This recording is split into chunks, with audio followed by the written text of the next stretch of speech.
Hi అండి, నమస్తే. Welcome back to read with Yashu. Shri Shiva Mahapuranam Vidyeshwara Samhita చదువుకుంటున్నామండి. ఇవాళ 8వ రోజు. ఉత్తమ లోకాన్ని ఇచ్చే సదాచారం, స్వర్గ నరకాదులో ప్రాప్తింపజేసే ధర్మ అధర్మాల గురించి చెప్పమని ఋషులు సూత మహామునిని అడిగారండి. దానికి సమాధానం సూత మహర్షుల వారు చెప్తున్నారు. కొంచెం నిన్న చదువుకున్నాం, మిగిలింది ఈరోజు కంటిన్యూ చేద్దామండి. బ్రాహ్మణుడు జాబాల ఉపనిషత్తులోని అగ్నిరతి భస్మ అను మంత్రాన్ని ఉచ్చరించి భస్మంతో త్రిపురాండ్రాన్ని ధరించి పాప ప్రక్షాళనార్థం ఆపోహిష్ట అను మంత్రంతో జలాన్ని శిరస్సుపై చల్లుకోవాలి. యస్య క్షయాయ అనే మంత్రంతో పాదాలపై చల్లుకోవాలి. దీనికి సంధ్యాప్రోక్షణమని పేరు. ఆపోహిష్ట ఇత్యాది మంత్రాలతో పాదాన్ని, శిరస్సును, హృదయాన్ని సంప్రోక్షణ చేయాలి. దీనిని మంత్రస్నానం అంటారు. అపవిత్ర స్పర్శ కొద్దిగా కలిగినప్పుడు కానీ, స్వస్థత లేనప్పుడు కానీ, రాజుకు రాష్ట్రానికి భయం కలిగినప్పుడు కానీ, యాత్రాకాలంలో కానీ ఈ మంత్ర స్నానం చేయాలి. ఉదయం సూర్యశ్చ అను మంత్రంతోనూ, సాయంకాలం అగ్నిశ్చ అను మంత్రంతోనూ నీటిని తాగి మరలా మంత్రప్రోక్షణ చేయాలి. ఉదయం తూర్పు దిక్కుకు, సాయంత్రం పడమర దిక్కుకు ఆర్ఘ్యమివ్వాలి. కాలాతిక్రమణ లేకుండా సంధ్యోపాసన చేయాలి. శివుడు, గౌరీ, గుహుడు, విష్ణువు, బ్రహ్మ, ఇంద్రుడు మరియు యముడు ఇత్యాది దేవతలను ఉద్దేశించి కార్యసిద్ధికై తర్పణాలను ఇవ్వాలి. తర్వాత బ్రహ్మోర్పణం ఆచమనం చేయాలి. విద్వాంసుడు తీర్థానికి దక్షిణంగా పవిత్రమైన స్థలంలో స్థిరాసనంలో నిశ్చల మనస్కుడై సర్వదేవతా నమస్కారం చేసి ముందుగా ఓంకారాన్ని, తర్వాత గాయత్రిని జపించాలి. ఓంకారాన్ని జపించేటప్పుడు జీవ బ్రహ్మైక్యాను సంధాన విధిగా చేయాలి. ఇక్కడ శ్లోకాన్ని స్క్రీన్పై ఇస్తున్నానండి. తాత్పర్యం నేను చదువుతున్నాను.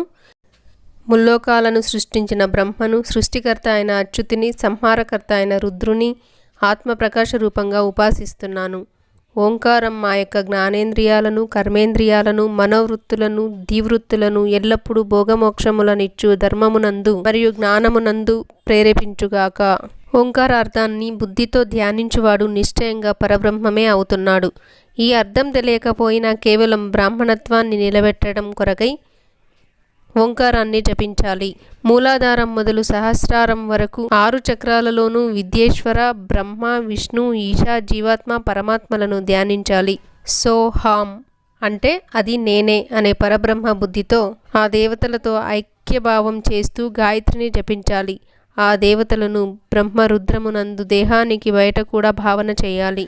అనంతకోటి ఉపాధులతో కూడిన ఈ సృష్టి మహత్తత్వం నుండి వ్యక్తమైనది. ఒక్కొక్క గాయత్రి జపంతో ఒక్కొక్క శరీరాన్ని అతిక్రమించి జీవుణ్ణి పరమాత్మ యందు లీనం చేయాలి. అదే జీవతత్వం. ఈ విధంగా జపం చేసి సూర్యునికి అభిముఖంగా ఉపస్థానం చెప్పాలి. 12 లక్షల గాయత్రిని జపించినవాడు పూర్ణ బ్రాహ్మణుడు. బ్రాహ్మణుడు ఈ విధంగా 70 ఏండ్ల వరకు నియమపాలనతో జీవించి ఆపై సన్యసించాలి. సన్యాసి ఉదయం 12,000 ఓంకార జపం చేయాలి. కోరికలు గలవాడు తత్ప్రాప్తికై వేదోక్త కర్మలను ఆచరించాలి. దానికోసం ధన సంపాదన చేయాలి. కామనలు లేనివానికి ధనంతో పని లేదు. బ్రాహ్మణుడు ఎల్లవేళలా ముముక్షువై సర్వదా బ్రహ్మజ్ఞానాన్ని అభ్యసించాలి. ధర్మాచరణ వల్ల ధనం, ధనం వల్ల భోగాలు లభిస్తాయి.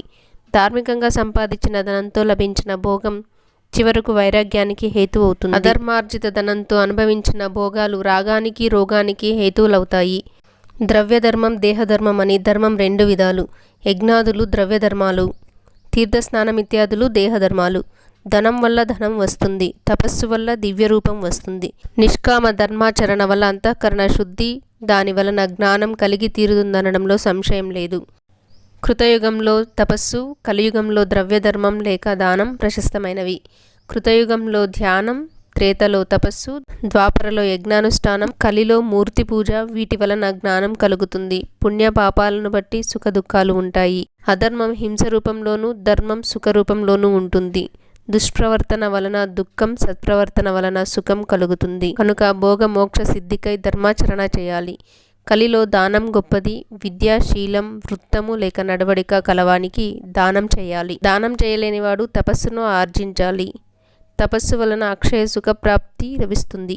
అది చేయలేని వారికి తీర్థసేవనం ఉత్తమం. మనుష్యులందరూ విధివిహితమైన కర్మలను ఆచరిస్తూ దైన్యానికి తావీయకుండా, అంటే తిండికి బట్టకు లోటు రాకుండా, అధిక శ్రమకు లోను కాకుండా ధనార్జన జరపాలి. మానవునకు సత్పురుషుల సాంగత్యం ముఖ్యం.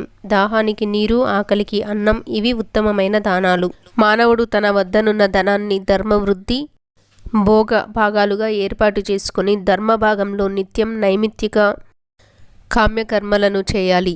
వృద్ధి భాగంతో ధనాన్ని వృద్ధి చేసుకుని భోగ భాగంతో హితము మితము అయిన భోగాన్ని అనుభవించాలి. వ్యవసాయార్జిత విత్తంలో 10వ వంతు, వ్యాపారార్జిత విత్తంలో 6వ భాగాన్ని దాన ధర్మాలకు ఖర్చు పెట్టాలి. బ్రాహ్మణుడు తాను పొందిన ప్రతి గ్రహంలో 4వ వంతు అకస్మాత్తుగా లభించిన ధనం సగాన్ని దానం చేయాలి. అపవిత్రమైన దానాన్ని పెట్టరాదు. పాపిష్టి సొమ్ము అని తెలిస్తే సముద్రంలో పడేయాలి. వివేకి అయిన వాడు తనకు తెలిసిన పరుల దోషాలను ప్రకటించరాదు. ఇతరుల మనసులను నొప్పించరాదు. ఎదుటివారికి కోపం కలిగేటట్లు మాట్లాడరాదు. బ్రాహ్మణునకు ఆర్ఘ్యారాధన ముఖ్యం. అది చేయలేనివాడు జపాన్ని, అది చేయలేనివాడు సూర్య నమస్కారాన్నైనా చేయాలి. ఏనాడు చల్లారని అగ్నిని అజస్త్రం అంటారు. బ్రహ్మయజ్ఞ దేవపూజ నిరతులు, అగ్నిపూజ పారాయణులు, గురు పూజారతులను, బ్రాహ్మణులను సత్కరించిన వారు వీరంతా స్వర్గంలో భాగస్వాములవుతారు. సూతుని ఋషులు ఇలా ప్రశ్నించారు. సూతముని, అగ్నియజ్ఞ దేవయజ్ఞ బ్రహ్మయజ్ఞములను గూర్చి, గురుపూజ బ్రహ్మతృప్తిని గూర్చి మాకు క్రమంగా చెప్పండి. సూతుడిలా చెప్పసాగాడు. ఓ మునులారా, అగ్నియందు హోమద్రవ్యాన్ని సమర్పించే కర్మకు అగ్నియజ్ఞమని పేరు. బ్రహ్మాశ్రమంలో ఉన్నవారు అగ్నియందు సమిధలను మాత్రమే హోమం చేయాలి. బ్రహ్మచర్య వ్రత నియమాలను పాటించాలి. గృహస్థాశ్రమం స్వీకరించిన వారు గృహస్థాశ్రమ స్వీకారం చేసి ఔపాసన కర్మను ప్రారంభించే వరకు అలాగే చేయాలి.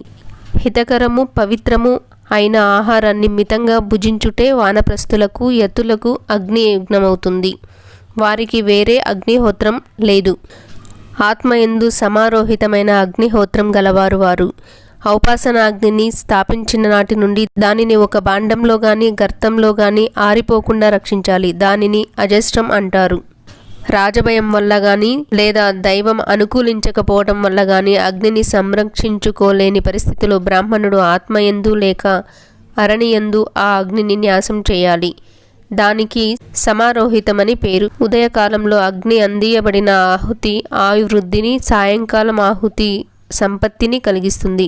పగలు అగ్ని సూర్యుని యందు ఉంచబడుతుంది కనుక ఆ ఆహుతులను అగ్నియజ్ఞములు అని పేరు. స్థాళీపాకాది క్రతువులలో ఇంద్రాది దేవతలను ఉద్దేశించి అగ్నిలో చేసే హోమానికి దేవయజ్ఞము అని పేరు. స్థాళీపాకాది క్రతువులలో ఇంద్రాది దేవతలను ఉద్దేశించి యజ్ఞంలో చేసే హోమానికి దేవయజ్ఞము అని పేరు. చూడాకరణాది అంటే పుట్టు వెంట్రుకలు తీయుట కర్మలలో లౌకికాగ్ని ఎందు చేయబడే హోమం కూడా దేవయజ్ఞమే. దేవతల తృప్తి కొరకు బ్రాహ్మణుడు నిత్యము బ్రహ్మయజ్ఞం చేయాలి. వేదాధ్యయనానికి బ్రహ్మయజ్ఞమని పేరు. ఉదయం నిత్యకర్మను ఆచరించి ఆపై సాయంకాలం వరకు వేద పఠనం చేయాలి. ఇక సాయంకాలానంతరం వేద పఠనానికి విధి లేదు. ఇక అగ్ని లేకుండా చేసే దేవాయజనాన్ని వినిపిస్తాను, శ్రద్ధగా వినండి. సృష్టి ఆది యందు సర్వజ్ఞుడు కరుణాకరుడు అయిన మహాదేవుడు లోకోపకారార్థమై వారములను కల్పించాడు. సంసారమనే రోగానికి వైద్యుడైన శివుడు ముందుగా ఆరోగ్యాన్నిచ్చే తన వరాన్ని కల్పించాడు. ఆపై సంపత్కరమైన తన మాయ యొక్క వరాన్ని, ఆ తర్వాత జనన సమయంలో కష్టాలను దాటే నిమిత్తం కుమార వారాన్ని, ఆ వెనుక మానవుల రక్షణ కొరకు రక్షకుడైన విష్ణువు యొక్క వారాన్ని, ఆ మీద ప్రాణుల ఆయుర్దాయాన్ని నిర్ణయించే పరమేష్టి అయిన బ్రహ్మ యొక్క ఆయుర్వృద్ధికరమైన వారాన్ని కల్పించాడు. తర్వాత పుణ్య పాపాలను నిర్ణయించి ఫలాన్నిచ్చే ఇంద్ర యములకు వారాలను కల్పించాడు. ఈ 2 వారాలు భోగప్రదము మృత్యుహరము అయిన శుభకరమైన వారములు. మానవులకు సుఖ దుఃఖ సూచకాలైన ఆదిత్యాది గ్రహాలను వారాలకు ప్రభువులుగా చేసి జ్యోతిష్ చక్రంలో పరమేశ్వరుడు ప్రతిష్ఠించాడు.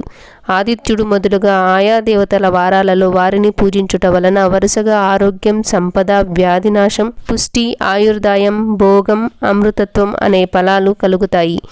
ఆయా దేవతలు సంతోషిస్తే ఆయా వార ఫలాలు కలుగుతాయి. ఎవరిని పూజించినా ఫలాన్ని ఇచ్చేవాడు శివుడు మాత్రమే. దేవతా ప్రీత్యర్థం పూజ 5 విధాలుగా కల్పింపబడింది. అవి మంత్ర జపం, హోమం, దానం, తపస్సు మరియు సమారాధన అనేవి.